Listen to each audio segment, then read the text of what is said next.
All right, example 3. I've got a pair of angles here, and first, again, let's decide what their relationship is. Well, they're both interior, and they're on opposite sides of the transversal, so let's call them alternate interiors. And it says here in our notes that alternate interiors are congruent. And I know that when things are congruent, that means they're equal to each other, so that's going to look like an angle is equal to the other angle.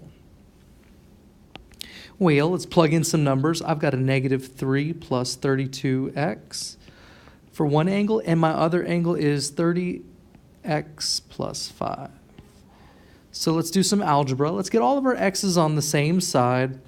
So I'm going to move over this 30x because there's already more x's on the left, so I'll make that my x side.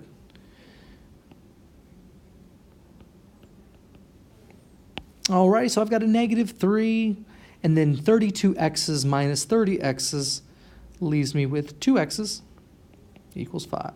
So I'm going to work on putting all my numbers on this right side. So I need to start by moving that -3 to the other side by adding 3.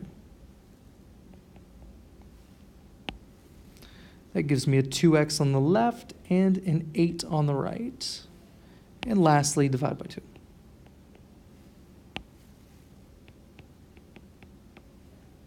Boom, and x equals 4. It didn't ask for the the measure of the angle. It only asked for the value of x. If it asked for the angle measure, I would have to plug that back in. It would be 30 times 4, which I think is 120 plus 5. So this would be a 125-degree angle. And this one would be the same because they are congruent.